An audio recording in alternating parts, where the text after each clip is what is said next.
Anyuola rawere mayande obila ochielo gi magina Mombasa e kinde ng'anyo mano rawere obago pacho ka koro ywak ne piny owacho mondo jol familia mare to chutho nyithinde ariyo. Magina giwacho bang' riwruoge makelo ratiro mar oganda timo ne familia no limbe e odgi mantie Likoni Mombasa seche gi ma bende oganda ntiere nyasi mag sikuku. Joja oko nigi ler koya e kaunti ya Mombasa.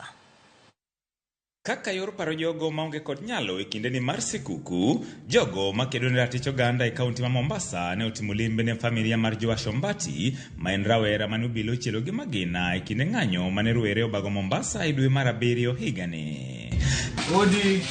Kae ne gichwalo negi mich mopogore kaka ranyisi ni pod gin kodgi e achiel, ka familia no bende oyango ni ngima osebedo negi mapek, nyaka ne giwit rawera no mane weyo jaode ma jahigni 26 kod nyithindo 2. Nilianza na watoto wawili. Tangu Joash akufe, maisha imekuwa ngumu, nikung'ang'ana hapa na pale. Alafu serikali pia iliniahidi itanipea kazi, haijanipea. So nilikuwa naomba serikali nipatie kazi ili angalau watoto wangu wasome. Mtoto wangu wa kwanza kuna miaka 8 na mwingine kuna miaka 5. Baba ameniachia bibi na watoto wawili. Sasa maisha tangu wakati unaona amekuwa magumu sana. Nikitafuta huko na huko ni watu wa kule, sababu mtoto wangu naye pia alikuwa mtu wa Chwakali. Mimi ni mtu wa Chwakali. During this festive season, let us remember the families of our shujas. Joash Ombati was a shuja, and we cannot allow his memories to just disappear like that.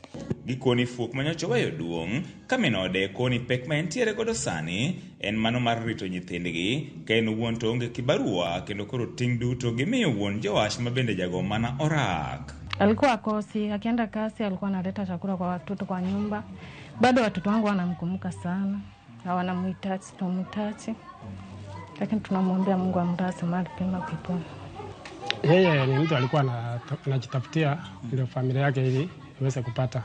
Ndio akaweza kwenda kwa yeye maandamano kupigania haki ya Kenya. Lakini sasa hakufaulu, ndio akapigwa risasi akafa. As a shujaa of this country, we will continue to fight for justice until we ensure that each and every one of those who've lost their lives have been recognized and that they are able to rest in peace. Toka to bedo ni moko kuom jotelo ne osingo mar yudo ne jaod Joash no kibarua ma gikoni pok otimore nyaka kawuono ni. Nilikuwa naomba serikali iweze kunisaidia, mahali aliniachia mbali sana, iweze kunisaidia kama ni kazi, angalau wale watoto waweze kuendelea, maana watoto ni wadogo sana. Hatajawahi kuona mtu yote akitokesea kwamba atatuletea kitu ambaye watoto wanaweza kupata.